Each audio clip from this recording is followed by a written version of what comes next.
ಹೊಸಮಾರಿಯಮ್ಮ ದೇವಸ್ಥಾನಕ್ಕೆ ಇಲ್ಲಿಯ ಕಾಪು ಕ್ಷೇತ್ರದ ಶಾಸಕ ಮಿತ್ರರಾದಂಥ ಗುರ್ಮೆ ಸುರೇಶ್ ಶೆಟ್ಟರು ಮತ್ತು ನಮ್ಮ ಪಕ್ಷದ ಎಲ್ಲ ಪ್ರಮುಖರ ಜೊತೆಯಲ್ಲಿ ಆ ತಾಯಿಯ ದರ್ಶನವನ್ನು ಮಾಡಿದ್ದೀವಿ. ಐತಿಹ್ಯ ಇರುವಂತೆ ಹಿಂದೆ ವಿಜಯನಗರ ಸಂಸ್ಥಾನದ ಸಂಸ್ಥಾನಿಕರಾಗಿ ಕೆಳದಿಯ ಅರಸರು ಇದ್ದರು.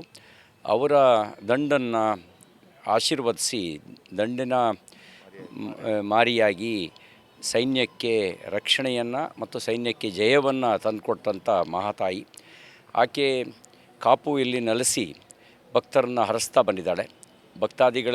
ಎಲ್ಲರೂ ಸೇರಿ ಈ ಒಂದು ದೇವಾಲಯದ ಪುನರುದ್ಧಾರ ಮಾಡಿ ಆ ತಾಯಿಯ ಸೇವೆಯನ್ನು ಮಾಡ್ತಾಯಿದ್ದಾರೆ.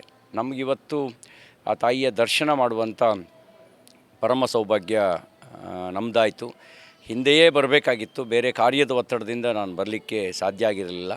ಮನಸ್ಸಿನಲ್ಲಿತ್ತು ಇಲ್ಲಿಗೆ ಬರಬೇಕು ಅಂಥೇಳಿ. ಇನ್ನೂ ಪರಿಪೂರ್ಣ ಆಗಿಲ್ಲ. ಕುಟುಂಬದ ಜೊತೆಗೆ ಮತ್ತೊಂದು ಸರಿ ಬಂದು ತಾಯಿಯ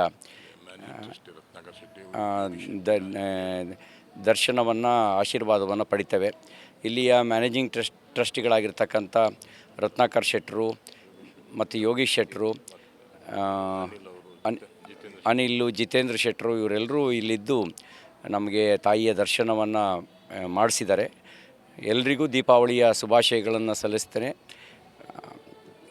ಅಂಧಕಾರದ ಕತ್ತಲು ದೂರ ಆಗಲಿ, ಜ್ಞಾನದ ಬೆಳಕು ಎಲ್ರಿಗೂ ಪಸರಿಸಲಿ, ಬದುಕಿನ ಕಷ್ಟಗಳು ದೂರ ಆಗಿ ತಾಯಿ ಭಾರತಿ ಶಕ್ತಿಶಾಲಿಯಾಗಿ ಜಗತ್ತಿಗೆ ವಿಶ್ವಗುರುವಾಗಿ ಮಾರ್ಗದರ್ಶನ ಮಾಡುವ ಶಕ್ತಿಯನ್ನು ತಾಯಿ ಮಾರಕಾಂಬೆ ದೇವಿ ಕರುಣಿಸಬೇಕು ಅಂಥೇಳಿ ಆ ತಾಯಿಯಲ್ಲಿ ನಿವೇದಿಸ್ಕೊಳ್ತೇನೆ. ಎಲ್ರಿಗೂ ಒಳ್ಳೆಯದಾಗಲಿ.